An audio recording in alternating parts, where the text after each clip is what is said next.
Jack Sullivan's coffee mug shattered against the hardwood floor as Martha's scream tore through the quiet Montana morning. His weathered hands instinctively reached for the shotgun mounted above the door. "Jack! Oh my God! Jack!" Martha's voice cracked with terror from the front porch. He burst through the screen door, weapon raised, only to freeze at the sight before him. Ranger, their loyal German shepherd, stood rigid at the bottom of the porch steps, his muzzle and chest dark with blood. But it wasn't the blood that stopped Jack's heart. It was what Ranger was dragging by the scruff of its neck, a bear cub. No more than 30 pounds, limp and bloodied.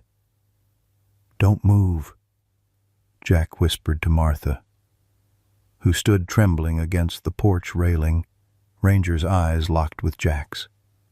The dog's teeth remained firmly but gently clenched around the cub's scruff. When Jack took a single step forward, a deep, warning growl rumbled from Ranger's throat. Leave a like and share your thoughts in the comments along with the city you're watching. From now, let's continue with the story. The Sullivan Ranch sat on 40 acres of rugged Montana land, just 30 miles from Glacier National Park's eastern boundary. Jack had purchased it after retiring from 30 years with the Billings Fire Department, his body bearing the scars of countless rescues and his mind carrying even more. At 58, his once black hair had turned steel gray, but his broad shoulders and steady hands still spoke of strength that belied his age. Martha Sullivan had been a trauma nurse for just as long, meeting Jack when he'd brought in a child from a house fire. After 3 decades of marriage, her soft brown eyes carried the same compassion that had drawn him to her, though worry lines had deepened around them.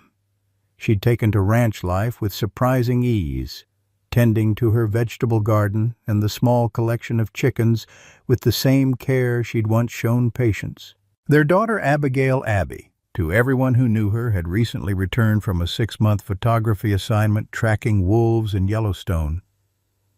At 26, she had her father's height and her mother's gentle eyes, but a spirit entirely her own. Wildlife photography had taken her around the world, but something about her parents' new beginning had drawn her home. Then there was Ranger. The German shepherd had come into their lives 4 years earlier, already trained as a search and rescue dog. Jack had been volunteering with the local ranger station, and when Ranger's previous handler moved east, Jack couldn't bear to see the dog reassigned to a stranger. From the beginning, Ranger had shown intelligence that sometimes seemed almost human. But everything changed with last summer's wildfire. The blaze had swept through the forest west of their property with terrifying speed. Ranger's mate, a gentle shepherd mix named Sadie, and their 6 puppies had been staying at the neighbor's property when the fire line suddenly shifted. By the time Jack realized the danger, Ranger was already gone, racing toward the inferno. They found him 3 days later, badly burned and barely alive, lying protectively over the charred remains of his family. The vet didn't think he'd survive the night, but something in Ranger refused to surrender to death. Perhaps it was the same fierce protectiveness now evident as he stood guard over the wounded bear cub in their front yard. The wildfire had come with little warning. Jack remembered standing on their porch, watching the distant plume of smoke grow from a wisp to a churning black cloud within hours. The wind had shifted suddenly, and what had been a controlled burn 20 miles away became a monster charging across the drought-stricken landscape. "I still dream about it," Jack said quietly to Abby one evening shortly after she'd returned home. They sat on the porch swing, watching Ranger patrol the perimeter of their property, as he did every evening at sunset. The sound mostly. People think fire is quiet from a distance, but it roars like a freight train when it's coming for you. Jack had loaded Martha and their most precious belongings into the truck. But Ranger had become frantic, barking and circling. Their neighbors, the Hendersons, had been watching Sadie and the 6-week-old puppies while the Sullivans attended a wedding in Billings. The fire wasn't supposed to reach their area, but the radio warnings had grown increasingly urgent. "We're evacuating," Sam Henderson had said over the phone, his voice tight with barely controlled panic. "Loading the horses now, but we can't find your dogs. Sadie took the puppies somewhere."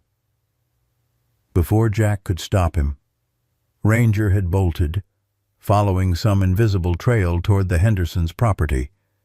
Jack had tried to follow in the truck, but the sheriff's blockade stopped him. The air was already thick with smoke and ash, the sky an apocalyptic orange-black. "You can't go that way," the deputy had insisted. "Fires jumped the road. Nothing's surviving out there." For 3 days, Jack refused to leave the evacuation center. Martha stayed by his side. Her nurse's training put to use helping evacuees with smoke inhalation while Jack joined search teams looking for stranded residents. But always, his eyes scanned for a familiar German shepherd. On the 3rd day, a Forest Service helicopter spotted something moving slowly along a creek bed in a burned-out section. Jack convinced them to take him up. What he saw from the air made his heart stop a dark shape pulling itself along the blackened ground. They found Ranger collapsed beside the remains of the Hendersons' shed. His paws were burned raw, his once glossy coat singed and matted. Beneath him, in a last desperate act of protection, lay Sadie and their puppies. The veterinarian later said Sadie had died from smoke inhalation, the puppies tucked against her body in their final moments. Ranger had tried to drag them to safety one by one, but the fire had been too fast, too fierce. "He shouldn't have survived those burns," Dr. Thompson had told them. "I've never seen an animal with that will to live." For weeks afterward, Ranger had lain motionless in their living room, responding to neither food nor affection.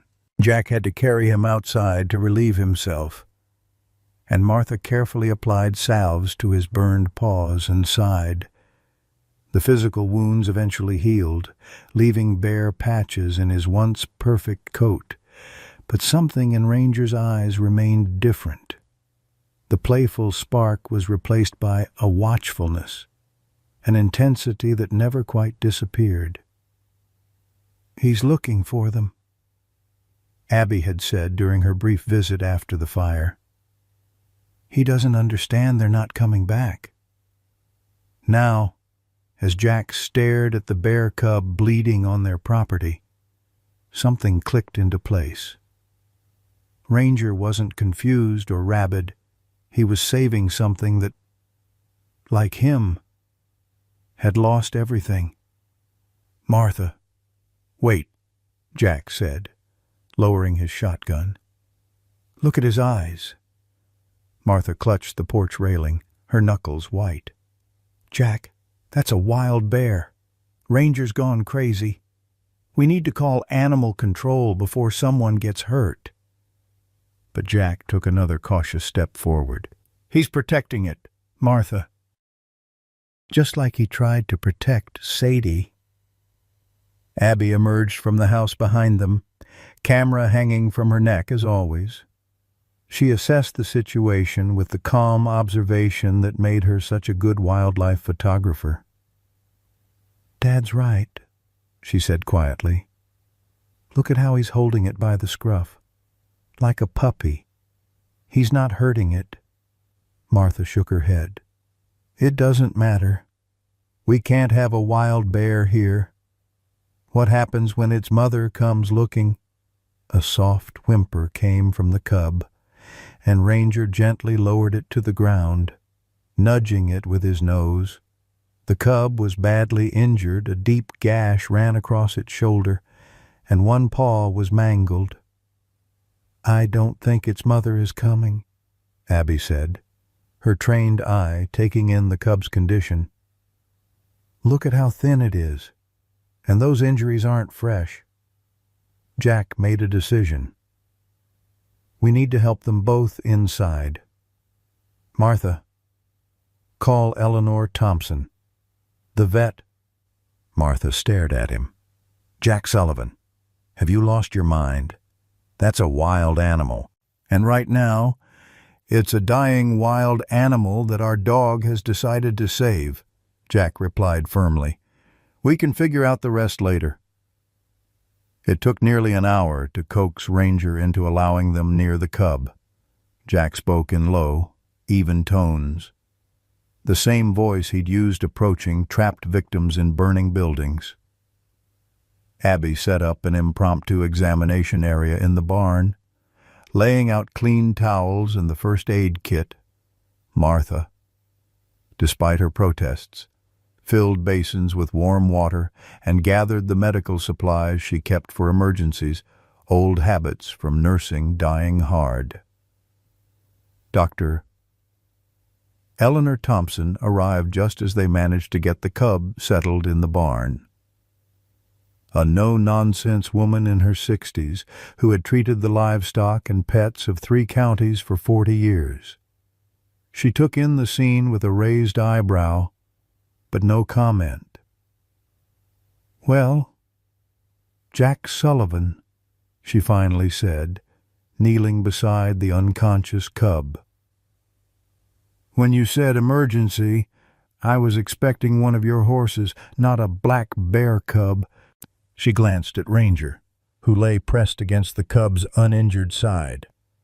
"And I certainly wasn't expecting to see this old hero playing nursemaid." "Can you help it?" Jack asked. Eleanor's practiced hands moved over the cub, checking vital signs. Male, probably 5 months old. Severely dehydrated, infected wounds. She looked up gravely. "This little one's been suffering for days. Whatever happened to him wasn't recent." "Will he make it?" Abby asked. "Can't say for certain." Eleanor prepared an injection of antibiotics. "But I've seen wildlife pull through worse with proper care." She paused, fixing Jack with a stern look. "You know I'm obligated to report this to Fish and Wildlife. Keeping a bear, even an injured one, without proper permits is illegal." Martha stepped forward. "Then report it. But tell them we need 24 hours to stabilize him before they take him away." Her nurse's instincts had overcome her initial fear. He won't survive transport in this condition. Throughout the examination, Ranger never left the cub's side. When Eleanor needed to clean the wounds, Ranger watched with anxious attention but made no move to interfere, as if understanding this pain was necessary for healing. That first night, Jack insisted on sleeping in the barn. Martha brought him a thermos of coffee and a sandwich around midnight, finding him sitting on a hay bale, watching Ranger curled protectively around the sedated cub. "You really think he knows what he's doing?" Martha asked softly, sitting beside her husband. Jack nodded. "Ranger's never done anything without a reason. Martha, he saw something in this cub that needed saving." "Sheriff Watson will be here first thing tomorrow," she reminded him. "Along with someone from Fish and Wildlife. They'll take the cub." Jack's weathered hand found hers in the dim light. "Then we have until morning to figure out why this matters so much to Ranger." In the corner, on a bed of fresh straw, Ranger lifted his head at the sound of his name. His dark eyes reflected the lantern light, watchful and determined. The bear cub stirred in its drugged sleep, making a soft mewling sound. Immediately, Ranger curled tighter around it, his muzzle resting gently on the cub's head. Sheriff Dale Watson arrived precisely at 7 the next morning, his patrol vehicle kicking up dust as it rolled down the Sullivans' long driveway. Behind him followed a green Forest Service truck with Wildlife Management emblazoned on its door. Jack watched their approach from the porch, coffee mug in hand, steeling himself for the confrontation ahead. "Morning, Jack," Sheriff Watson called as he stepped out, adjusting his hat against the morning sun. Dale had known Jack for nearly 20 years. Their friendship forged during joint rescue operations when Jack was still with the fire department. "Martha called in quite a situation last night. Appreciate you coming yourself, Dale," Jack replied, descending the steps to shake the man's hand. From the Forest Service truck emerged a younger man in a crisp uniform, his posture suggesting authority despite his age. "Tyler Brooks, wildlife officer," he introduced himself with a firm handshake. "I understand you've got an injured black bear on your property." "In the barn," Jack confirmed, noticing how Officer Brooks's hand hovered near his tranquilizer gun. "But there's more to this situation than you might expect." Martha and Abby joined them, and together they walked toward the barn. Jack explained Ranger's behavior as best he could, though he could see the skepticism growing on Officer Brooks' face. "With all due respect, Mr. Sullivan," Brooks interrupted, "dogs don't rescue wild bears. Your shepherd probably saw it as prey and brought it back wounded. It's actually common predatory behavior that gets interrupted." "Ranger isn't a hunter," Abby countered firmly. "He's search and rescue trained. And if you knew his history—" "I'm sure your dog is special to you, ma'am," Brooks cut in. "But we need to handle this by protocol. That cub needs specialized wildlife rehabilitation. And the mother could be anywhere, potentially dangerous." They reached the barn doors and Jack paused. "Before we go in, I need your word you won't just tranquilize and remove the cub immediately. Our vet says it's too weak for transport." Sheriff Watson nodded. "Let's assess the situation first. Tyler, these are good people who know animals." Inside the dim barn, they found Ranger alert and on his feet, standing guard over the still sleeping cub. Dr. Thompson had returned early that morning to check on her patient and administer another round of antibiotics. She nodded at the newcomers but continued her examination. "Remarkable," she commented as Officer Brooks approached cautiously. "The infection's already responding to treatment. This little one's a fighter." Brooks knelt to examine the cub from a safe distance, his professional demeanor momentarily cracking as he studied the injuries. "These wounds," he said, frowning, "they're not consistent with natural injuries. The shoulder laceration is too clean, almost like a knife wound." "And there's something else," Abby said, moving closer. "Show him, Dr. Thompson." The veterinarian gently turned the cub's head, revealing a band of raw, irritated skin around its neck. "This is a collar wound," she explained. "Something tight was removed recently, causing this abrasion." Brooks's expression changed dramatically. "A collar, you're certain. 40 years treating livestock." "Doctor," Thompson replied dryly, "I know a collar wound when I see one." Sheriff Watson leaned in for a closer look. Someone was keeping this bear illegally. More than that, Brooks said, his voice suddenly serious. We've been tracking reports of wildlife trafficking in this region for months. 2 weeks ago, wildlife cameras caught images of individuals moving cages near the North Ridge. We suspected they were trapping and selling cubs to private collectors. Jack glanced at Ranger, who remained vigilant beside the cub. So this cub was stolen from the wild, and its mother was likely killed, Brooks confirmed grimly. Poachers typically eliminate the mother to take the cubs. They're worth tens of thousands on the black market. Martha's hand flew to her mouth. That's horrible. But how did Ranger find it? The sheriff asked, scratching his head. And why would he bring it here? Abby had been quiet, her photographer's eyes taking in the scene, making connections others might miss. Dad, remember how Ranger kept disappearing into the woods the past few weeks, sometimes for hours? Jack nodded slowly. I figured he was patrolling. He does that since the fire. What if he wasn't just patrolling? Abby suggested, kneeling beside Ranger and gently stroking his scarred flank. What if he found the poacher's camp? Maybe he's been watching them. That's a stretch, Officer Brooks said skeptically.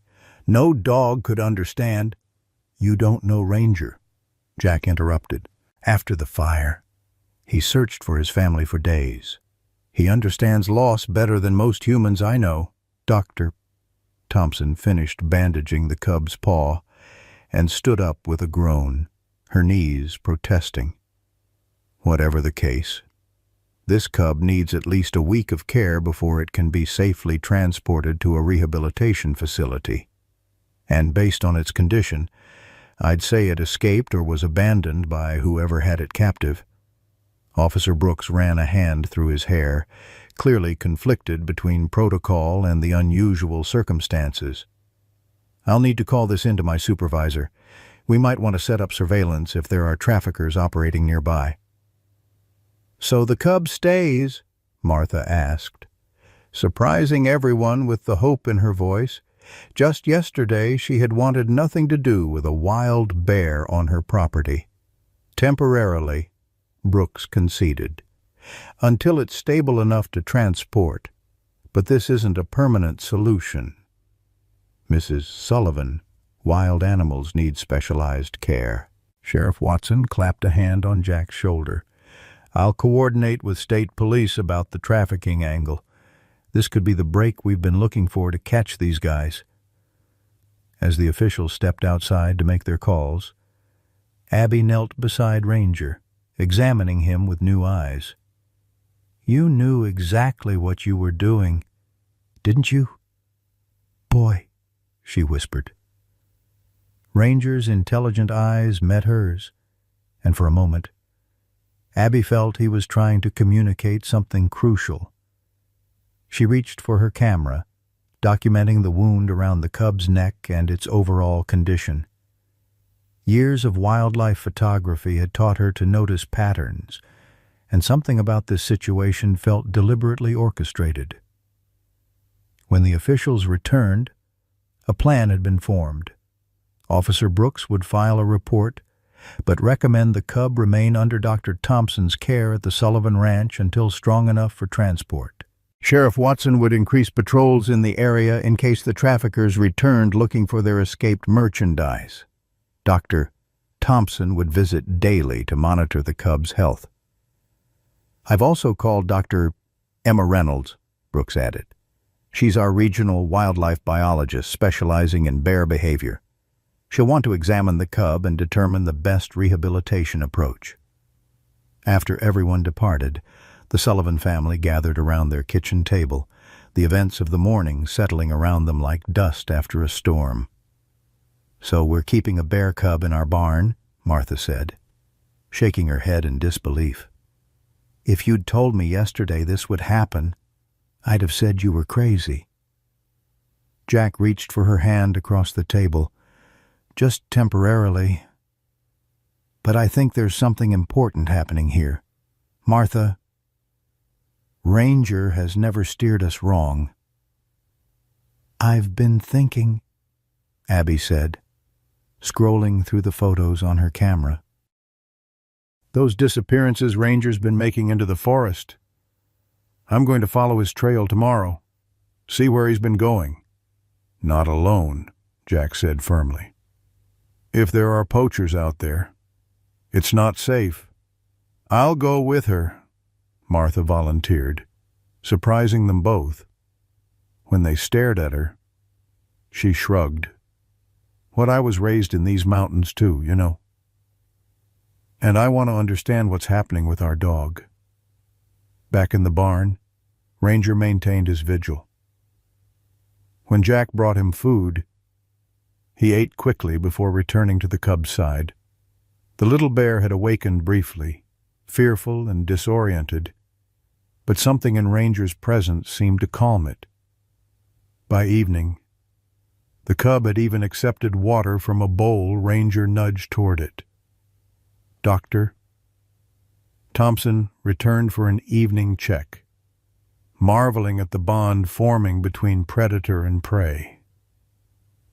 In 40 years of veterinary practice, she told Jack, I've never seen anything like this. That dog has decided this cub is his responsibility. As darkness fell over the ranch, Jack made one last trip to the barn. He found Ranger and the cub curled together in the straw, the dog's body curved protectively around the smaller animal. In sleep, the cub had pressed itself against Ranger's chest, perhaps finding comfort in the steady heartbeat so different from its own. You found another lost soul, didn't you, boy? Jack whispered, settling onto the hay bale for another night's watch. Someone else who knows what it means to lose everything. Morning brought a gentle rain pattering against the barn roof, filling the air with the sweet smell of wet earth and hay. Jack had dozed off on his makeshift bed of straw bales, awakening to find Ranger nudging his hand. The German shepherd's ears were perked forward, alert, but not alarmed. "What is it, boy?" Jack mumbled, wiping sleep from his eyes. The answer came in the form of a soft huffing sound from the corner. The bear cub was awake, sitting up awkwardly with its bandaged paw held close to its chest, its dark eyes, intelligent and wary, tracked every movement Jack made. "Well, good morning to you too," Jack said softly, remaining still. He'd worked with enough injured animals to know sudden movements could trigger panic. Ranger trotted back to the cub, lying down beside it with a contented sigh. The cub hesitated, then leaned against the dog's warm flank. Jack marveled at the incongruous pair, predator and prey, wild and domestic, finding comfort in each other's presence. Martha arrived carrying a thermos of coffee and a plate of eggs and bacon wrapped in a towel to keep them warm. She paused in the doorway, taking in the scene. "He's looking better," she observed, handing Jack his breakfast. "Less like death warmed over. Seems Ranger's better medicine than anything the vet could prescribe," Jack replied, accepting the food gratefully. "Thanks for this, and for not kicking me out to sleep in the house." Martha's lips quirked into a smile.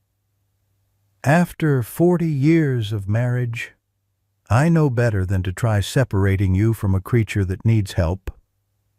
Her expression softened as she watched Ranger and the cub. "Though I never thought I'd be harboring a bear on my property. Temporary situation," Jack reminded her around a mouthful of eggs. "Wildlife Service will take him once he's stronger." "Him," Martha repeated thoughtfully. You're already thinking of it as a him instead of an it. Jack hadn't realized the shift in his language. Guess I am. The barn door creaked open wider as Abby entered, camera already in hand. "How are our patients this morning?" she asked, snapping a few photos of the unlikely pair. "Cub's awake and alert," Jack reported. "No signs of fever that I can tell." Abby approached slowly, kneeling a few yards away. "Has he eaten anything?" "Not yet. Dr. Thompson said she'd bring some suitable food when she comes by later." Abby studied the cub through her camera lens, her photographer's eye catching details others might miss. "Look at his eyes. Dad, that's not just fear, there's intelligence there. He's assessing us." "Bears are smart creatures," Jack agreed. "That's what makes them so dangerous in the wild." "But he's just a baby," Martha said, surprising Jack with the protectiveness in her voice. Probably terrified and in pain. Jack glanced at his wife with newfound appreciation. Just yesterday she'd wanted nothing to do with the wild animal in their barn. Now she was defending it. "Dr. Reynolds should be here around noon," Abby said, checking her watch. "I'm going to hike up to the North Ridge before then. See if I can find where Ranger might have found him." "Not alone," Jack said firmly, echoing his concern from the previous day. "I'll take the rifle," Abby assured him, "and stay on our property. I just want to check Ranger's usual routes." Jack nodded reluctantly. His daughter had grown up in these mountains and knew how to handle herself, but the thought of armed poachers operating nearby set his nerves on edge. After Abby departed, Jack and Martha spent the morning carefully approaching the cub, letting it grow accustomed to their presence. Dr. Thompson arrived mid-morning, carrying a cooler of specialized formula. "Forest Service sent this over," she explained, preparing a mixture in a shallow bowl. "It's similar to what they use at rehabilitation centers, high in protein and fat to help him regain strength." They watched anxiously as she placed the bowl near the cub. Ranger immediately sniffed it, then nudged the cub gently, as if encouraging it to eat. After several tense minutes, hunger overcame caution, and the cub began lapping at the mixture. "Well, I'll be," Dr. Thompson said with satisfaction. "Your dog's quite the nurse." "He understands suffering," Jack said quietly, watching Ranger's attentive supervision of his charge. Dr. Thompson checked the cub's wounds, pleased with the lack of inflammation. "The antibiotics are working. Another few days and he should be strong enough for transport." "Transport where?" Martha asked. "There's a wildlife rehabilitation center near Missoula that specializes in orphaned bear cubs," Dr. Thompson explained. "They'll keep him until he's old enough to release back into the wild, with minimal human contact to prevent imprinting."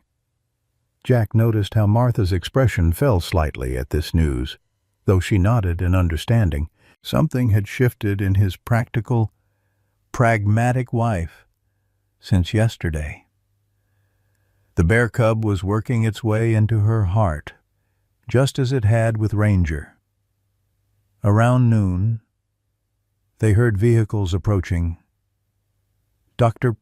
Reynolds had arrived, accompanied by Officer Brooks and, unexpectedly, a local news van.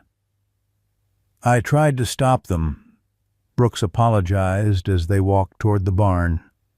"But word got out about a dog rescuing a bear cub. Human interest story, apparently." Dr. Emma Reynolds was younger than Jack had expected, perhaps in her early 40s, with streaks of premature gray in her dark hair and the weathered complexion of someone who spent most of her time outdoors. She carried herself with quiet authority, shaking Jack's hand firmly. "Fascinating situation you have here, Mr. Sullivan," she said, her eyes bright with scientific curiosity. "Officer Brooks filled me in on the details. May I see them?" Inside the barn, Dr. Reynolds observed the dog and cub interaction with professional interest, taking notes and occasionally murmuring into a small recorder. The news crew had been firmly denied entry, kept at a distance by Officer Brooks, who explained that stress could harm the cub's recovery. "The collar abrasion confirms our trafficking suspicions," Dr. Reynolds said after her examination. "We've been tracking a sophisticated operation that targets bear cubs, wolf pups, and other charismatic species for private collections, primarily overseas. They're particularly active in this region because of the border proximity." "How did they catch him without getting killed by the mother?" Martha asked. Dr. Reynolds' expression darkened. "They shoot the mother first, usually. Cubs are easy to capture afterward." She paused, watching how the cub pressed against Ranger when she moved too quickly. "Your dog's behavior is remarkable. Canids and ursids are natural competitors in the wild. This level of nurturing across species is highly unusual. Ranger lost his own family in a fire last year," Jack explained. "His mate and 6 puppies." Understanding dawned in Dr. Sir Reynolds's eyes. Grief and empathy aren't exclusively human emotions, Mr. Sullivan. Animals, particularly intelligent ones like canines, experience complex emotional responses to loss. She made another note. This could explain the attachment. He recognizes another orphan. As the day progressed, local interest in the story grew. Several neighbors drove by slowly, hoping for a glimpse of the odd pair. Sheriff Watson called to report that state police were increasing patrols around the park boundary, looking for signs of the trafficking operation. Abby returned late afternoon, mud-splattered and thoughtful. After changing her clothes, she joined the family at the kitchen table, spreading out a map of their property and the adjacent national forest. "I followed Ranger's usual trail up toward Blacktail Ridge," she explained, tracing the route with her finger. "About 3 miles in, I found something interesting." She pulled out her camera, showing them photos of a small clearing with distinctive tire tracks and what appeared to be drag marks in the mud. "Someone's been using heavy equipment up there," Jack observed, studying the images. "Recently, too, judging by how fresh these tracks look." "There's more," Abby said, scrolling to another image that showed a scrap of heavy-duty netting caught on a tree branch. "This is the kind of transport netting used for wildlife relocation. But it's not Forest Service issue, it's unmarked." Dr. Reynolds, who had joined them for coffee while continuing her observations, leaned forward with interest. "This matches what we've been finding at other suspected trafficking sites. They use portable enclosures and transport equipment designed to look official enough not to raise suspicion. And look at this," Abby continued, showing a close-up of distinctive paw prints in soft mud. "Bear tracks, adult and cub, and nearby." She scrolled to show canine tracks. Ranger was there, watching them. Jack sat back, pieces falling into place. So, Ranger found the poacher's operation and was monitoring it. When he had a chance, he rescued the cub. "It's almost impossible to believe," Officer Brooks said, shaking his head. "A dog planning a rescue operation." "Not planning exactly," Dr. Reynolds clarified. but dogs can form intentions and take deliberate action, especially highly trained ones with search and rescue background. He may have recognized a situation similar to his own trauma and acted on instinct enhanced by his training. Martha, who had been listening quietly, suddenly spoke up. "So, what happens now? To the cub? I mean—" Dr. Reynolds sipped her coffee before answering. "Normally, we'd transfer him to a rehabilitation facility immediately. However, given the unique circumstances and his potential value as evidence in a trafficking case, I'd like to propose an alternative." She outlined a plan that surprised them all. The cub would remain at the Sullivan Ranch under Dr. Reynolds' supervision, with daily veterinary care from Dr. Thompson. Once healthy enough, they would attempt to determine if the cub could lead them back to the trafficking site, potentially helping authorities locate and shut down the operation. "You want to use him as bait?" Martha asked, concerned. "Not exactly," Dr. Reynolds assured her. "More like a witness. Bears have excellent memory and spatial awareness. If he can lead us back to where he was held, with proper law enforcement present, we might catch these poachers in the act." The plan required approval from her superiors, but by evening, permissions had been granted. The Sullivan Ranch would temporarily become an extension of the Wildlife Rehabilitation Program, with Dr. Reynolds making daily visits to monitor the cub's progress and behavior. That night, after the officials had left and the property quieted, Martha surprised Jack by joining him for the night watch in the barn.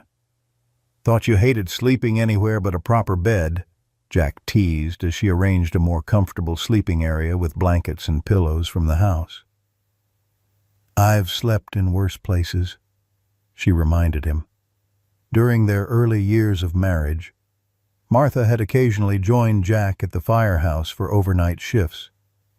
"Besides, I want to understand what you see in them." They sat together in comfortable silence, watching Ranger and the cub. Dr. Thompson had administered evening medications, and both animals were drowsy but alert, the cub's head resting on Ranger's outstretched paw. "You know what this reminds me of?" Martha said softly. "When Abby was little and would crawl into bed with us during thunderstorms. That same trust that someone bigger will keep the scary things away?" Jack nodded, understanding exactly what she meant. "Never thought I'd see Ranger connect with another creature again after what happened. He withdrew so much after the fire." "Grief does that to you," Martha said. "Closes you off. Makes you afraid to care again. Maybe he needed someone who understood that particular pain." "Like recognizes like," Jack agreed. As darkness settled fully over the barn, the rain returned, drumming steadily on the roof. The rhythmic sound lulled them toward sleep. But Jack remained wakeful, watching the unlikely pair across the dim space. The cub had fully relaxed now, its small body rising and falling with deep, healing sleep. Ranger's eyes occasionally opened, checking the barn entrance before settling back to his vigil. "We should give him a name," Martha murmured, half asleep against Jack's shoulder. "Can't just keep calling him the cub." "Thought you were against getting attached," Jack reminded her gently. "Too late for that," she admitted. "Might as well acknowledge it." Morning brought Dr. Reynolds back to the ranch. Along with unexpected news, a hiker had discovered what appeared to be an abandoned campsite near the park boundary, complete with specialized animal transport equipment. Rangers were investigating, but whoever had been using the site had cleared out recently, perhaps, when they realized one of their prizes had escaped. "They'll be looking for the cub," Officer Brooks warned during his midday check-in. "These operations involve significant investment. Each animal represents thousands of dollars." This sobering news cast a shadow over the day's progress. The cub, whom Martha had tentatively named Scout after watching his curious exploration of the barn, was improving rapidly. He had begun eating regularly and allowing Dr. Thompson to treat his wounds without sedation, though he still startled at sudden movements and loud noises. Most remarkable was his relationship with Ranger. The German shepherd had appointed himself guardian, teacher, and companion. He showed extraordinary patience, lying still when Scout clambered awkwardly over him with typical cub playfulness, or nudging food toward him when Scout seemed uninterested in eating. "It's like watching a parent with a child," Abby observed, documenting their interactions. Her editor at National Geographic had expressed interest in the story, pending its resolution. By the 5th day, Scout had graduated from formula to solid foods and was moving more confidently despite his still healing paw. Dr. D. Reynolds spent hours observing and taking notes, occasionally consulting with colleagues via video call, showing them the unusual interspecies bonding. "We're witnessing something quite extraordinary," she told the Sullivans. "There are documented cases of cross-species adoption and nurturing in the wild, but usually between more closely related animals. This level of care between natural competitors defies conventional understanding." On the 6th day, news arrived that state police had arrested 2 men at a gas station near the Canadian border. They had transport cages in their vehicle containing 3 wolf pups and a bobcat kitten. Under questioning, they admitted connection to a larger trafficking operation but refused to give details about their employers. "They're afraid," Sheriff Watson explained during his visit. "These wildlife trafficking rings are run by dangerous people. The street value of exotic animals rivals narcotics in some markets." That evening, as they ate dinner on the porch, watching the sunset paint the mountains gold and crimson, Jack noticed how much their routine had changed to accommodate their unusual guests. Ranger now divided his time between the house and barn, checking on Scout regularly but also maintaining his protective watch over the family. Scout had grown comfortable enough with their presence that Martha could sit nearby while he ate, though he still maintained a cautious distance from humans. "Dr. Reynolds says he's almost strong enough for the next phase," Jack mentioned, passing Martha a bowl of mashed potatoes. "They want to see if he can lead them back to the trafficking site." "Is that safe?" Abby asked. "For Scout. I mean, they'll have armed officers present," Jack assured her. "And Ranger seems determined not to let the cub out of his sight." Martha had been uncharacteristically quiet throughout dinner. Finally, she set down her fork with deliberate care. "I've been thinking," she said slowly, "about what happens after all this is over." Jack and Abby exchanged glances. Recognizing the tone Martha used when she'd made up her mind about something important, "The rehabilitation center will take good care of him," Abby said gently. "It's the best place for a wild bear to learn how to be wild again." "Unless there's an alternative," Martha countered. "Dr. Reynolds mentioned some private sanctuaries work with law enforcement on rehabilitation. Some even allow the animals to remain where they formed significant attachments, under proper supervision." Jack stared at his wife in astonishment. "Martha Sullivan, are you suggesting we keep a black bear on our property?" "Not keep," she corrected primly. "Host, temporarily, under scientific supervision, for Ranger's sake. Jack couldn't help the laugh that escaped him. For Ranger's sake. A week ago you wanted animal control to take him away immediately. Martha's cheeks flushed. People can change their minds when presented with new information. Jack Sullivan, and you've always said I'm a sucker for a patient who needs extra care. Before Jack could respond, Ranger's sharp bark cut through the evening air. The German shepherd stood at attention at the edge of the porch, ears forward, hackles raised his warning posture. Jack was on his feet instantly, reaching for the rifle they'd kept close since Scout's arrival. "What is it?" "Boy," Ranger barked again, facing the tree line at the property's edge. As the family strained to see through the gathering dusk, a flash of movement caught their attention. A dark figure slipping between the trees, too deliberate to be wildlife. "Inside," Jack ordered quietly. "Call Dale. Someone's watching the property." The night wrapped around the Sullivan Ranch like a dark cloak, the only illumination coming from the sliver of moon partially obscured by clouds. Jack crouched by the living room window, rifle across his knees, watching the property through night vision binoculars borrowed from Officer Brooks the previous day. Martha sat at the kitchen table, her nurse's bag open before her old habits from emergency room days, preparing for any possibility. "Anything," she whispered. Jack shook his head. "Nothing moving out there now. But Ranger doesn't bark at shadows." Sheriff Watson had responded immediately to their call, promising to send a deputy within 20 minutes. State police had also been notified, but the nearest available officers were over an hour away, monitoring another potential trafficking site. "Where's Abby?"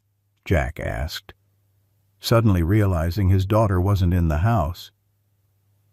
"Barn," Martha replied, her voice tight with worry. "She went to check on Scout when Ranger started barking." Jack swore under his breath. "She shouldn't be out there alone." "I told her that," Martha said, reaching for the shotgun they kept for predator protection. "You know your daughter, stubborn as her father." A soft scratching at the back door made them both freeze. Jack raised his rifle, but relaxed when he recognized Ranger's distinctive whine. Martha opened the door cautiously, and the German shepherd slipped inside, his demeanor broadcasting urgency. "What is it, boy?" Jack whispered, kneeling to check the dog for injuries. "Where's Abby?" Ranger whined again, turning in circles before heading back to the door, his intent clear. "Follow me." "We need to wait for Dale," Martha protested as Jack checked his rifle. "If someone's out there after the cub, Abby's in the middle of it," Jack replied grimly. "I'm not waiting." Martha's jaw set in determination. "Then I'm coming too."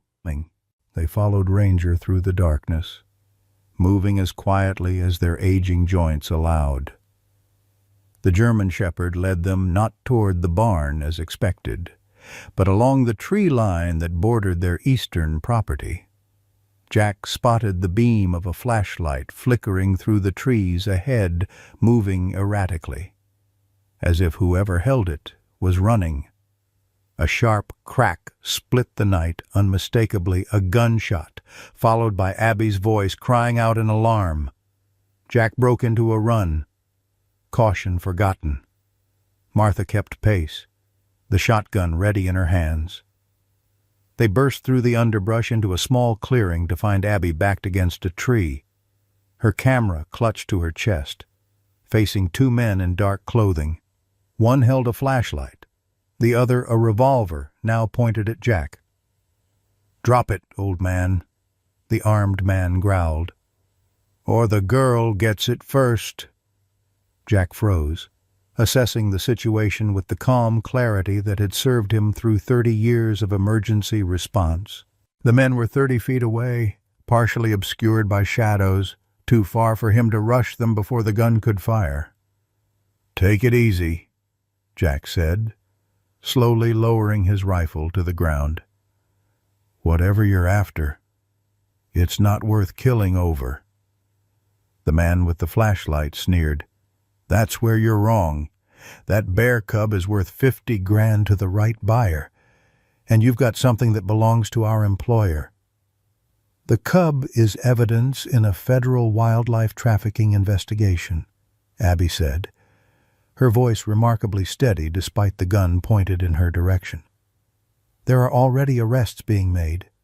Whatever you're being paid, it's not worth a federal prison sentence." "Shut up," the armed man snapped, taking a step closer. "Where's the cub?" A low growl emerged from the darkness behind the men Ranger had circled around while their attention was fixed on the Sullivans, before either man could react. The German shepherd launched himself at the gunman, a blur of fur and fury. The impact sent the man sprawling, his weapon discharging harmlessly into the air. Jack seized the moment, diving for his rifle while Martha leveled the shotgun at the second man. "Don't move," she commanded. Every inch the no-nonsense trauma nurse who had faced down drunk and violent patients for decades. But the second man had already pulled a weapon of his own, a small pistol that gleamed dully in the scattered moonlight. He fired wildly toward Ranger and the struggling gunman, the flash temporarily blinding in the darkness. Ranger yelped in pain, the sound cutting through Jack like a physical blow. Without conscious thought, he shouldered his rifle and fired a warning shot over the second man's head. "Next one won't miss," he promised, his voice deadly calm. "Drop the gun." The distant wail of sirens finally pierced the night, Sheriff Watson's deputy approaching at last. The second man hesitated, then tossed his pistol aside in disgust. "Hands where I can see them," Martha ordered, keeping the shotgun trained on him while Jack rushed to Ranger's side. The German shepherd lay panting on the forest floor, blood darkening his front leg. The first man remained pinned beneath him, Ranger's teeth still locked on his arm despite the injury. "Good boy," Jack murmured, quickly examining the wound. "Just a graze. You'll be okay."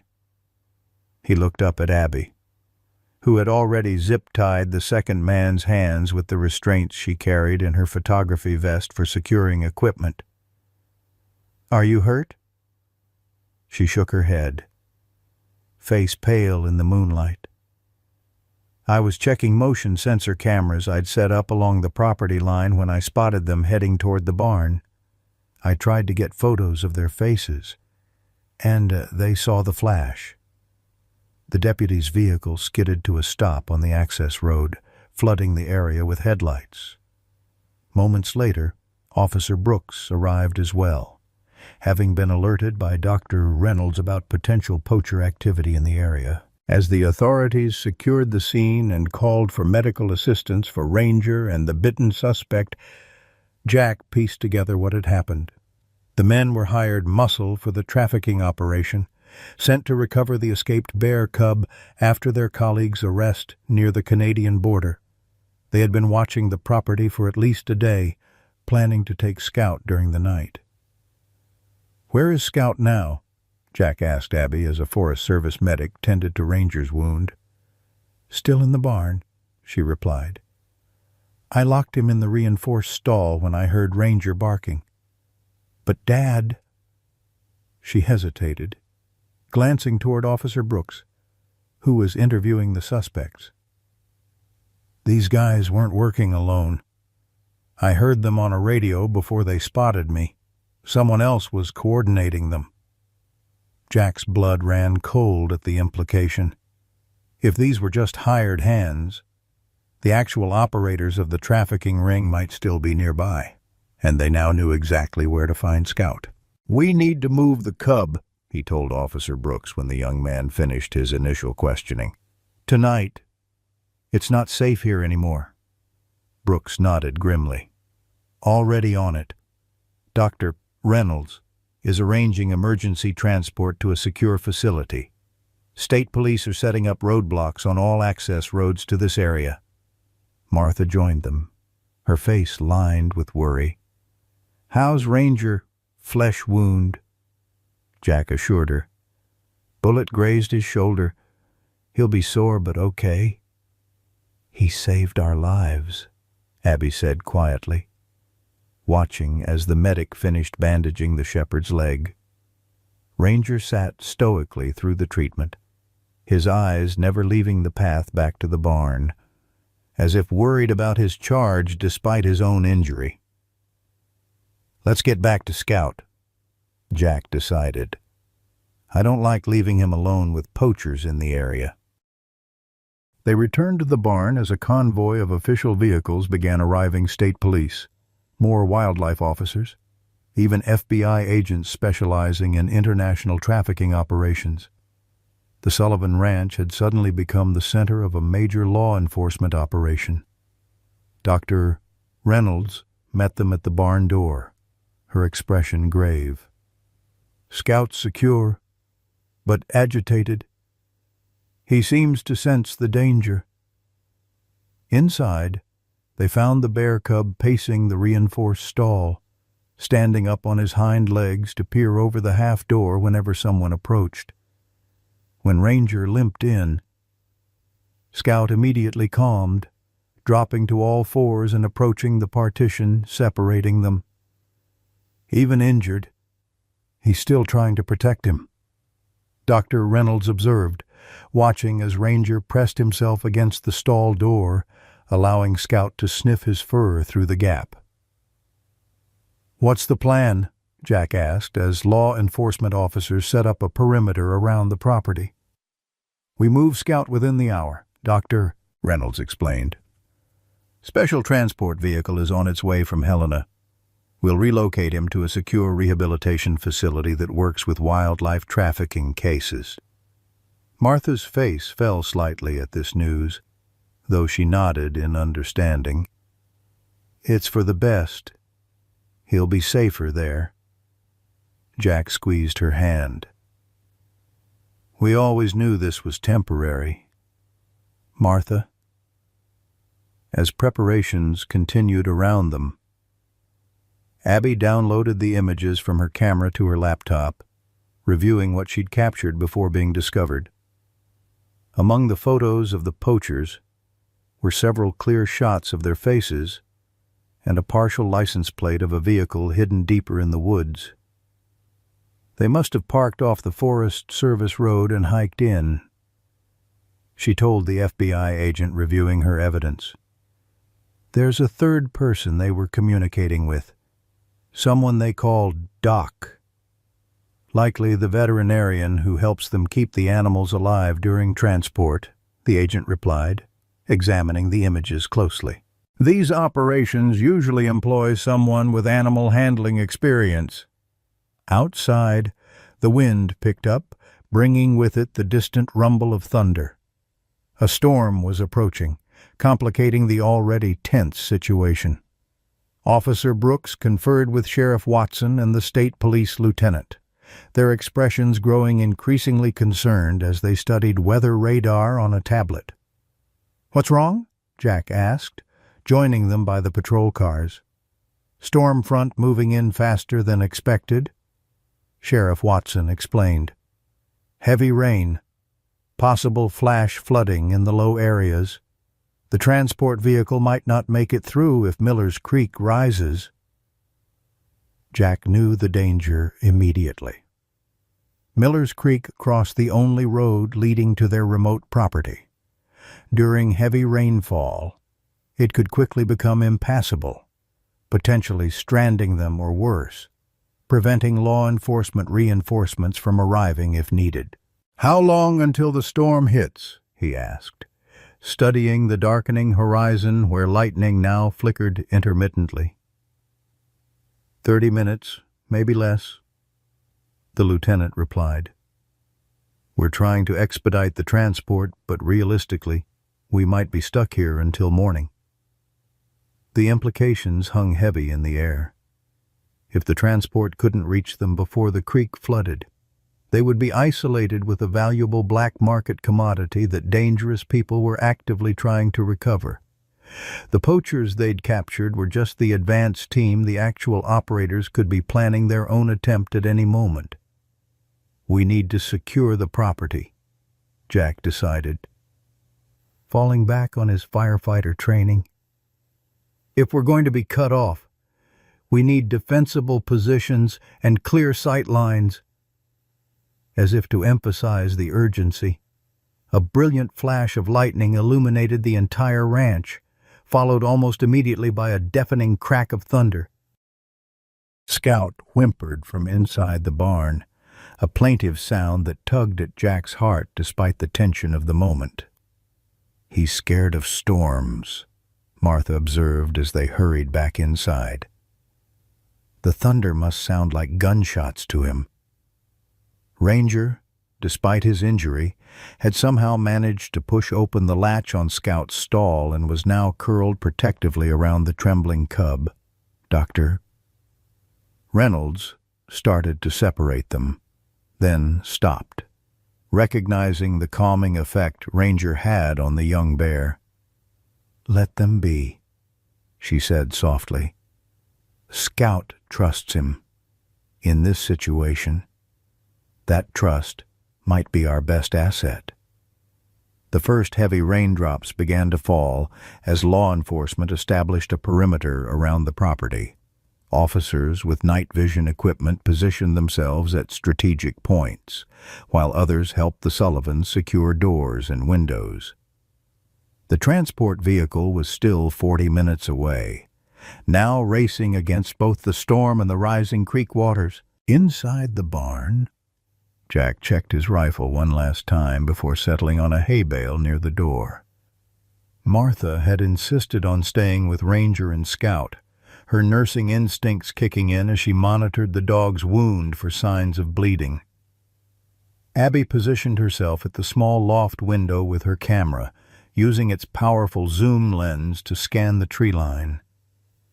"Someone's out there," she whispered suddenly, adjusting her focus. "At the edge of the north pasture. 2. No. 3 figures." Jack relayed the information to the officers outside through the radio they'd provided. Lightning flashed again, briefly illuminating the entire property in stark white light, followed by darkness deeper than before as the power flickered and died. "They're coming for Scout," Jack said grimly as the backup generator hummed to life, providing minimal emergency lighting. "And they're using the storm as cover." The storm unleashed its full fury upon the Sullivan Ranch. Rain hammered against the barn roof like thousands of tiny fists, while wind rattled the weathered boards and whistled through every crack. Inside, the emergency generator provided just enough light to cast long, shifting shadows across the walls, making the familiar space seem alien and threatening. Jack crouched by the barn door, peering through a narrow gap while keeping his body shielded. The law enforcement perimeter had tightened around the main buildings, officers barely visible in their rain gear as they maintained positions behind vehicles and outbuildings. Radio chatter had grown sparse, conserving batteries and maintaining noise discipline as they waited for the approaching threat. "Any movement," Martha whispered from her position beside Ranger and Scout. The unlikely pair remained huddled together in the stall, the bear cub trembling with each thunderclap while Ranger maintained his protective posture despite his bandaged shoulder. "Nothing clear," Jack answered, wiping condensation from the window. "This rain's a perfect cover for them." Dr. Reynolds checked her satellite phone again, her face illuminated briefly by its blue glow. "Transport is stopped at Miller's Creek. Water's already over the roadbed. They can't risk crossing until it recedes." "Which means we're on our own until morning," Sheriff Watson confirmed, joining them after conferring with his deputies outside. "State Police helicopter can't fly in this weather either." The situation had deteriorated rapidly in the past hour. What had begun as a routine wildlife trafficking case had escalated into a dangerous standoff. The two men captured earlier had finally revealed under questioning that their operation was far larger than authorities had suspected, an international ring with buyers across Asia and the Middle East, willing to pay hundreds of thousands for rare North American species. "These aren't just poachers," Agent Morales from the FBI had explained. "They're organized crime with significant resources. They've invested too much to simply walk away from a valuable asset like a bear cub."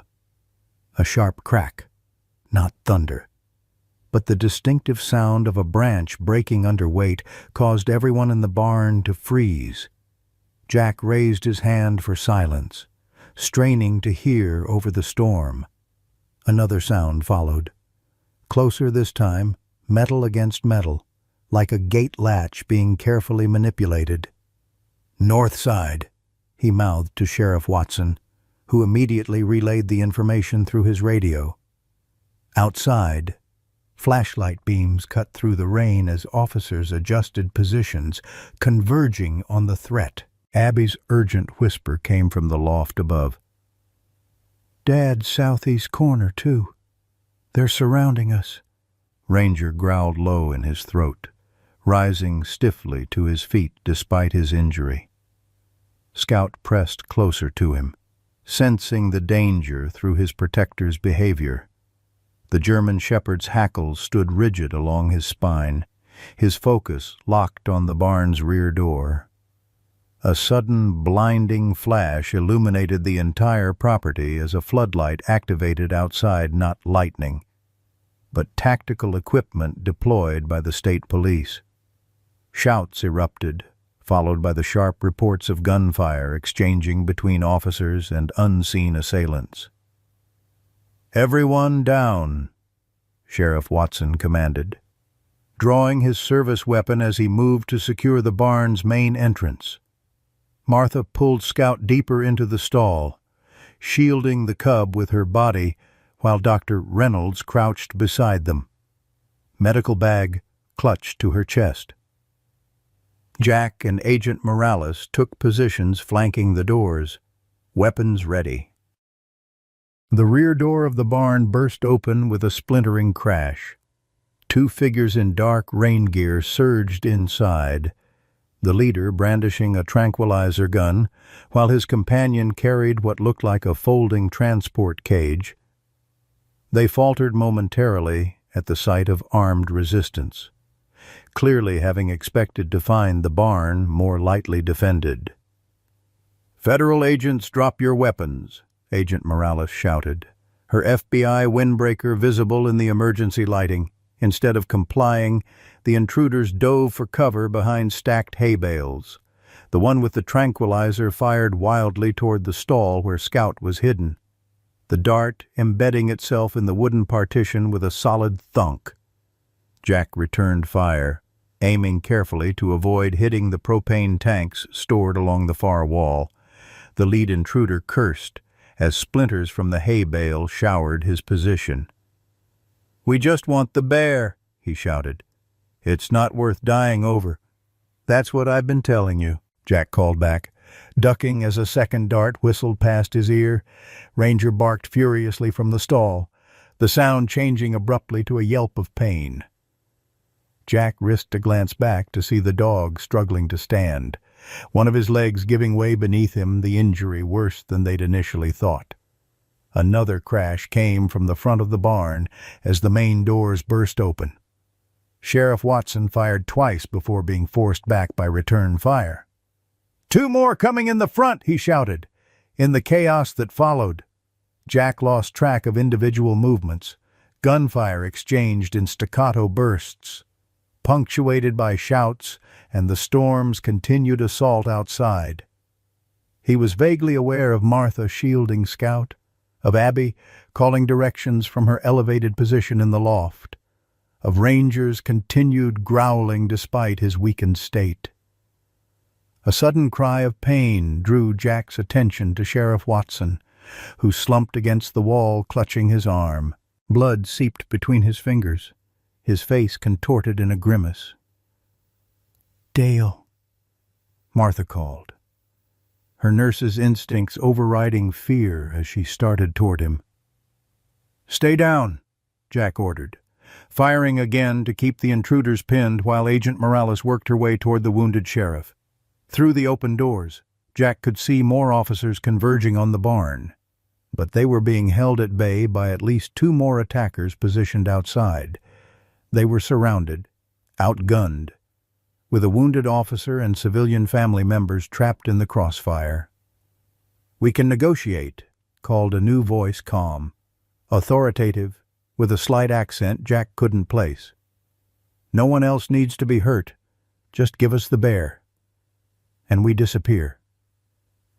"That's not happening," Dr. Reynolds shouted back. "This animal is evidence in a federal investigation." A bullet splintered the wood beside her head, silencing further argument. Jack met Agent Morales' eyes across the barn, a silent communication passing between them. They were running out of options. The transport team was stranded by floodwaters. Reinforcements were pinned down outside, and Sheriff Watson needed medical attention. If the standoff continued, someone would die. A soft whimper drew Jack's attention back to the stall. Scout had managed to push past Martha's protective embrace and was now standing beside Ranger, who had collapsed onto his side, breathing heavily. The bear cub nuzzled at the dog's face, making distressed huffing sounds. Something in the sight the injured protector. The frightened but loyal cub crystallized Jack's resolve. "I'm coming out to talk," he called suddenly, meeting Martha's alarmed gaze with a reassuring nod. "Hold your fire." "Jack?" "No," Martha hissed, but he had already made his decision. "Cover me," he murmured to Agent Morales, who reluctantly nodded. Keeping his rifle pointed upward, Jack stepped into the central aisle of the barn. "Let's be reasonable here," he called to the hidden intruders. "You're surrounded by law enforcement. Even if you get the cub, you'll never make it out of the county." The calm voice responded from the shadows. "Mr. Sullivan, I presume your concern is admirable but unnecessary. My clients simply want what belongs to them." "A wild bear doesn't belong to anyone," Jack countered, trying to locate the speaker. A figure emerged partially from behind a tractor stored at the rear of the barn, a tall, thin man in expensive-looking rain gear, incongruously pristine despite the mud and chaos surrounding him. His silver hair and beard were neatly trimmed, his bearing almost aristocratic. "You misunderstand the situation," the man said, adjusting his glasses. "That particular cub is worth over $200,000 to the right collector. It's one of the last of a specific genetic line we've been cultivating." Dr. Reynolds gasped audibly from her position. "Selective breeding. You've been capturing and breeding bears illegally." The man's smile was cold.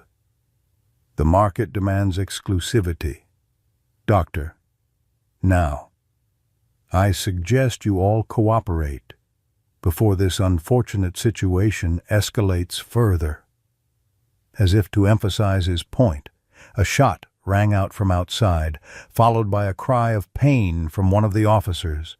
Jack's grip tightened on his rifle as he realized the true extent of what they were facing, not just poachers, but a sophisticated criminal enterprise with resources to rival law enforcement. "I can't let you take him," Jack said, knowing how futile the words sounded. Lightning flashed again, illuminating the standoff in stark white light. In that frozen moment, Jack saw a scout limping toward him, dragging his still-bandaged paw, having somehow escaped Martha's protection. The cub moved with purpose, positioning himself beside Jack as if making his own stand behind him. Ranger struggled to his feet, swaying but determined as he staggered forward to join them, dog and bear cub, standing together against those who would harm them. The silver-haired man's expression darkened. "How touching," he said coldly, raising a hand to signal his men. "But sentiment won't save any of you." A deafening crack split the air, not gunfire, but thunder directly overhead, so powerful it seemed to shake the very foundations of the barn. In that momentary distraction, the tableau shifted. Scout, sensing the silver-haired man's malevolence, let out a sound unlike anything they'd heard before. Not quite a growl, not quite a roar, but something primal that raised the hair on Jack's arms. Ranger, despite his injury, lunged forward with startling speed, placing himself between the cub and the threat. The silver-haired man stumbled backward, momentarily unnerved by the shepherd's ferocity. That instant of confusion was all the opportunity Agent Morales needed. She emerged from cover, weapon trained on the leader. "Federal agent, everyone on the ground, now." Outside, a new sound cut through the storm, the distinctive whump, whump of helicopter rotors. A powerful spotlight swept the property as a black helicopter materialized through the rain, hovering impossibly low despite the dangerous conditions. "FBI Tactical Unit," Sheriff Watson called out, his voice strained but triumphant. "They got through." The silver-haired man's composure cracked. "Fall back," he shouted to his men, already retreating toward the rear door. "Take the vehicles." Jack dropped to one knee, pulling Scout close while keeping his rifle trained on the fleeing intruders. Ranger stood his ground, teeth bared, refusing to yield an inch despite the blood now seeping through his bandages. Within moments, the barn was swarming with tactical officers in full gear, securing the scene with practiced efficiency. The poachers outside had been subdued or scattered by the helicopter's arrival, their coordinated assault disintegrating in the face of overwhelming force. "They're running for the North Ridge," reported a breathless officer, rain dripping from his tactical helmet. "Teams are in pursuit. Roadblocks in place on all exit routes." Dr. Dar Reynolds rushed to Scout and Ranger, medical bag already open. "Let me see him," she insisted, gently examining Ranger's reopened wound. "He's torn his stitches. We need to stop this bleeding." Martha was already there, her nurse's training taking over as she applied pressure to the wound. "Brave, foolish dog," she murmured, tears mingling with rainwater on her cheeks. "Just like your stubborn master." Jack found himself shaking with delayed adrenaline, the rifle suddenly heavy in his hands. Abby appeared at his side, camera still clutched protectively against her chest despite the chaos. "I got him, Dad," she said quietly, showing Jack the display screen. There, in perfect clarity, was the silver-haired man's face. Every word, every threat. They can't deny any of it now. As law enforcement secured the scene and medics tended to Sheriff Watson's injury, Jack gradually pieced together what had happened. The helicopter belonged to an FBI tactical team that had been diverted from Great Falls when the severity of the situation became clear. They had risked the dangerous flight conditions, skimming just above the treetops to avoid the worst of the storm.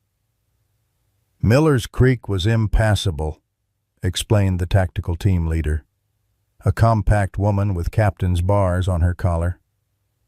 "But we weren't about to leave you folks hanging, not with civilians in the crossfire." The silver-haired man identified as Dr. Anton Keller, a former zoologist with a record of ethics violations, had been captured trying to reach a hidden vehicle on the property's northern boundary. His operation, it turned out, was even more sophisticated than they had suspected. He's been breeding specific color variations of bears, wolves, and mountain lions for years, Dr. Reynolds explained, reviewing documentation found on one of the captured men, creating artificially rare specimens to command higher prices, the wildlife equivalent of designer dogs, but with endangered species. "And Scout?" Martha asked, still cradling Ranger's head in her lap as Dr. Thompson administered antibiotics and restitched his wound. "Dr." Reynolds smiled tiredly. "Scout is special. According to these notes, he's part of a rare color phase lineage that Keller has been cultivating. That's why they were so desperate to get him back. He represents years of illegal selective breeding." Jack looked down at the bear cub, who had finally collapsed into exhausted sleep against Ranger's good side. "He just looks like a regular bear cub to me." "That's the point," Agent Morales interjected, joining them after coordinating with the tactical team. "To the untrained eye, he's just another black bear. But to collectors who pay for exclusivity, those subtle genetic traits are worth hundreds of thousands." As the storm gradually subsided and dawn approached, a remarkable picture emerged through interrogation of the captured poachers. Ranger's actions hadn't been random at all. The dog had indeed been monitoring the poachers' activities for weeks, following their scent trails during his solitary expeditions into the forest. Based on the tracking data from Abby's wildlife cameras, Ranger was visiting the same location every few days. Dr. Reynolds said, spreading a map across the barn's workbench. "Right here, about 4 miles northeast of your property." Jack studied the location. "That's near the old fire lookout tower. Been abandoned for years." "Not abandoned recently," Agent Morales corrected him. "According to our suspects, they've been using it as a temporary holding facility. Scout was kept there with several other animals before being moved to their main operation." "Mensch." "So when Ranger brought Scout home," Abby began, connecting the dots. "He had deliberately rescued him." Dr. Reynolds finished, shaking her head in amazement. "He must have observed the site long enough to recognize a pattern, then took advantage when security was minimal during a transfer operation." The revelation of Ranger's calculated rescue left everyone stunned. The German Shepherd had not only recognized an animal in distress, but had formulated and executed a rescue plan that even trained law enforcement hadn't managed to accomplish. "I always knew he was smart," Jack said, stroking Ranger's head gently. "But this extraordinary cognitive ability," Dr. Reynolds murmured, making notes. "Combined with his search and rescue training and his own trauma history, it's unprecedented behavior, even for highly intelligent canines." By mid-morning, the storm had passed, leaving behind a washed-clean landscape glittering in the sunlight. The creek levels began to recede, allowing the specialized wildlife transport to finally reach the property. Sheriff Watson had been evacuated to the hospital, his injury painful but not life-threatening. The FBI had taken custody of Dr. Keller and his associates, along with volumes of evidence documenting years of wildlife trafficking. As preparations were made to transfer Scout to the secure rehabilitation facility, Jack found Martha sitting quietly beside the sleeping bear cub, her hand resting lightly on his fur. "Time to say goodbye," he said gently, kneeling beside her. Martha nodded, her eyes suspiciously bright. "I know. It's for the best." Dr. Reynolds approached, clipboard in hand. "Actually, there's been a development I wanted to discuss with you both." She sat on a hay bale across from them, her expression thoughtful. "Given the unique circumstances both Scout's value as evidence and his unprecedented bond with Ranger, my superiors have authorized an unorthodox arrangement." She outlined a proposal that left Jack and Martha speechless. Instead of transferring Scout to the distant rehabilitation facility, the Sullivan Ranch would be temporarily designated as an extension of the wildlife rehabilitation program. Scout would remain under their care, with Dr. Reynolds making regular visits to monitor his progress and development. "The FBI wants to keep Scout close anyway, as he's key evidence in their case against Keller's operation," she explained. "And separating him from Ranger at this point could be traumatic for both animals." "You mean he can stay?" Martha asked, hardly daring to believe it. "With strict protocols in place," Dr. Reynolds cautioned.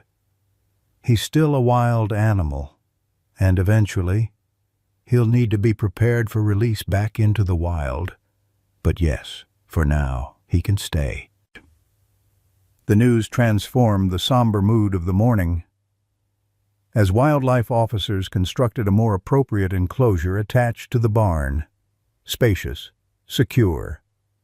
But allowing Ranger supervised access, Jack found himself standing with Abby at the edge of the property, watching the last of the law enforcement vehicles depart.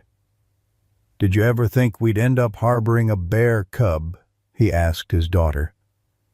Abby smiled, her camera raised to capture the activity around the barn. "After everything Ranger's been through, I think he deserves to keep the friend he chose." Jack nodded, watching as Martha directed the construction with unexpected authority, insisting on specific features for Scout's comfort. His practical, no-nonsense wife had become the bear cub's fiercest advocate overnight. "Your mother's gotten attached," he observed. "So have you, Dad," Abby replied knowingly. He couldn't deny it. Somewhere between Ranger's desperate rescue and the violent confrontation, the Sullivan family had committed themselves to this unlikely cause: a traumatized dog and an orphaned bear cub, both survivors against impossible odds. Later that afternoon, with the new enclosure completed and Scout settling into his improved accommodations, Dr. Reynolds took Jack aside to show him something on her tablet. "This is the tracking data from the wildlife cameras Abby set up," she explained, displaying a map with various points marked in red. According to timestamps, Ranger began visiting the poachers' locations almost immediately after they established operations in the area. "Almost like he knew what they were doing," Jack said, studying the methodical pattern of the dog's movements. "There's more," Dr. Reynolds continued, swiping to a new screen. "These are Scout's identifying markers, the genetic traits Keller was breeding for." She pointed to specific notations. "The interesting thing is, these physical characteristics match exactly with another bear from Keller's records, an adult female killed 3 months ago during a capture operation." Jack looked up sharply. "Scout's mother," Dr. Reynolds nodded solemnly. "Based on age and markers, almost certainly. Ranger didn't just rescue any bear cub. Jack, somehow, He found the orphaned offspring of a mother who was killed just like his own family.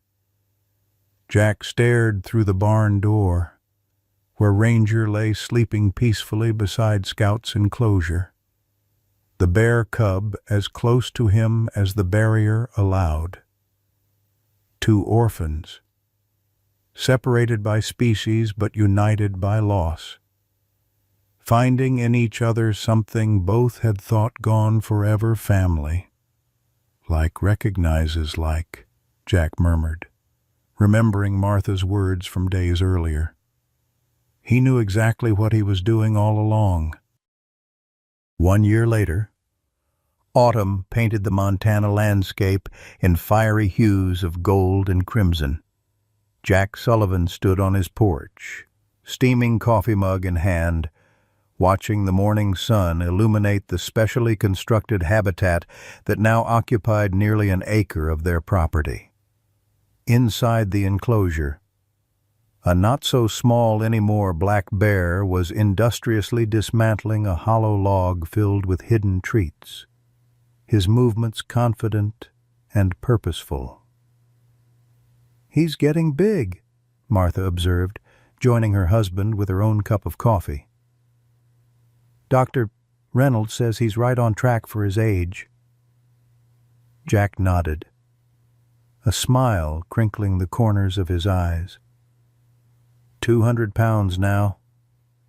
Hard to believe he was that scrawny little thing Ranger dragged home. Scout had thrived under their care.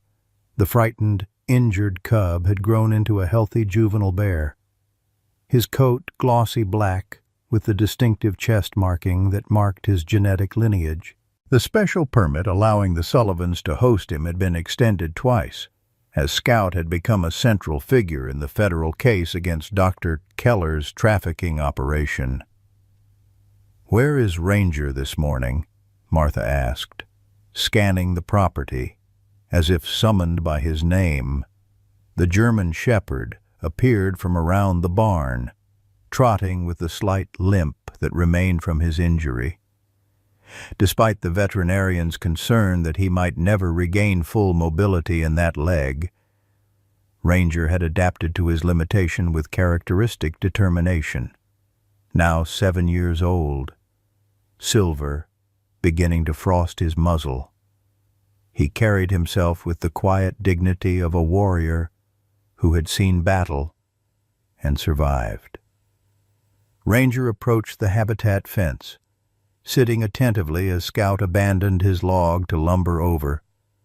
The bear pressed his nose against the mesh, huffing softly in greeting. Ranger's tail swept the ground in response, the two animals communicating in a language developed over months of companionship. "Still amazes me," Jack murmured.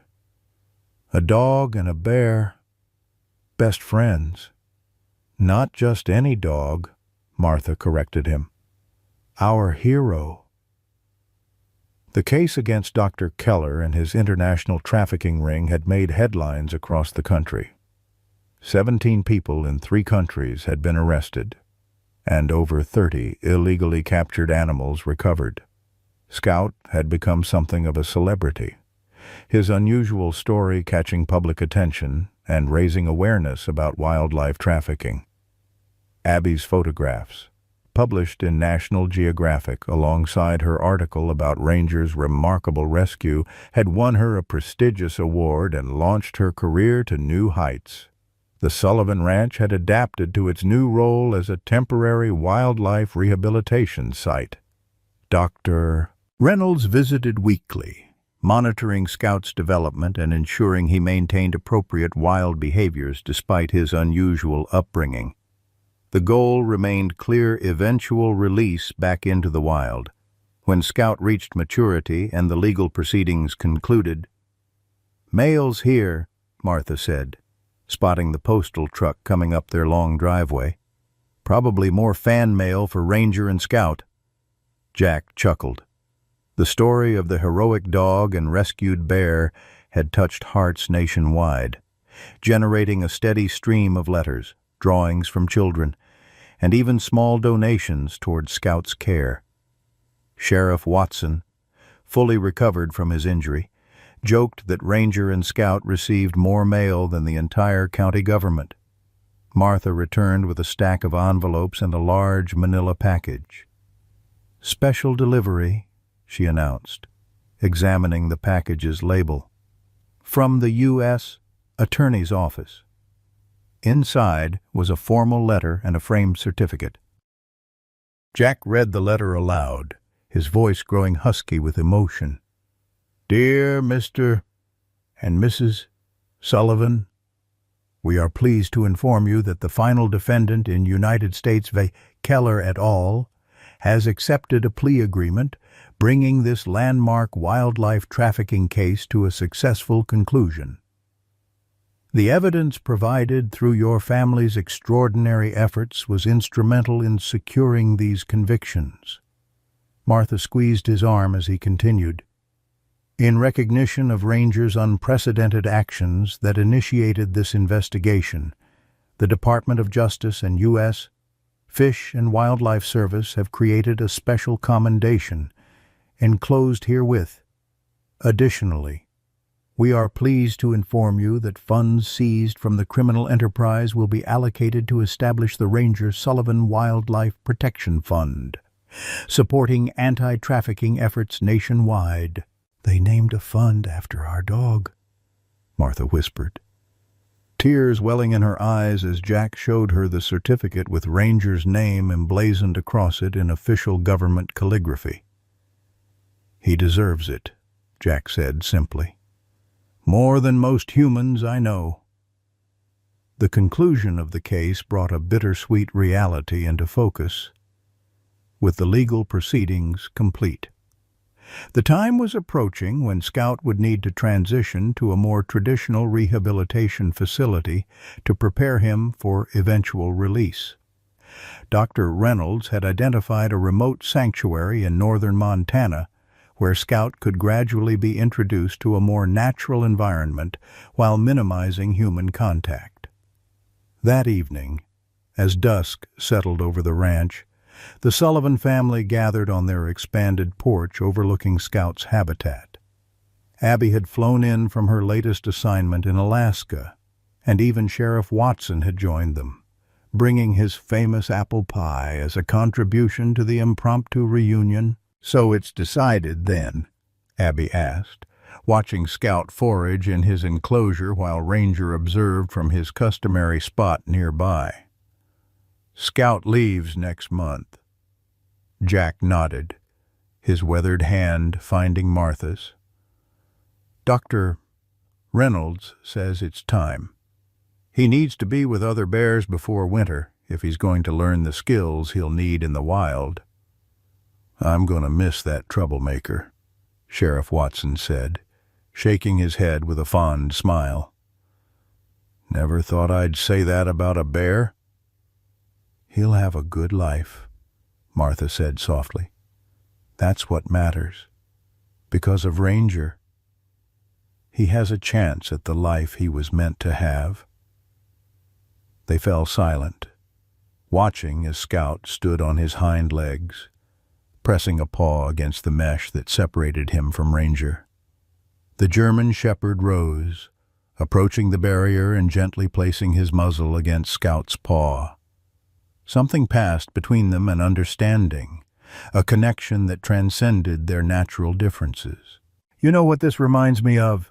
Jack said finally. "After the fire, when we thought Ranger might not make it, Doc Thompson said he didn't understand why Ranger was fighting so hard to stay alive when he'd lost everything. And now we know," Abby finished, her photographer's eye capturing the moment on her camera. "He hadn't finished his work yet. He had another soul to save." As night fell completely, stars appearing in brilliant profusion above the Montana mountains, Jack reflected on the extraordinary journey that had begun with Ranger dragging a wounded bear cub onto their porch. Through danger, struggle, and healing, they had all been transformed, not just Scout and Ranger, but the entire Sullivan family. They say everything happens for a reason, Martha mused, echoing his thoughts. Maybe Ranger lost his family so he could recognize Scout's loss. Maybe some pain exists so we can understand each other's suffering. And maybe, Jack added, watching Ranger finally settle down to sleep, keeping faithful watch over his unlikely friend even now. The most unlikely connections are the ones that save us all. The story of Ranger and Scout would continue beyond their time together in the Wildlife Protection Fund bearing Ranger's name, in Abby's powerful photographs, in the laws strengthened by Dr. Keller's prosecution. But for Jack Sullivan, the most important legacy was simply the knowledge that compassion could cross every boundary, that healing was possible after the deepest loss, and that sometimes the truest understanding came from those who couldn't speak a word. Folks, remember when life was simpler? When we understood what mattered without all the noise. Ranger's story takes me back to those days. This loyal shepherd who lost everything, his mate, his puppies in that terrible fire, could have given up. Lord knows, many of us would have. But instead, he recognized another broken soul in that bear cub. Ain't that just like the best parts of our generation? We know about loss. Many of us have weathered job changes, empty nests, saying goodbye to parents, maybe even spouses. But like Ranger, we still have purpose. We still have love to give. When Jack and Martha Sullivan opened their hearts to that unlikely pair, they weren't just saving animals, they were reminding us that healing comes through connection, even with those different from ourselves. That sometimes the most important thing we can do is simply notice suffering and do something about it. No government program or fancy technology required just one heart recognizing another's pain.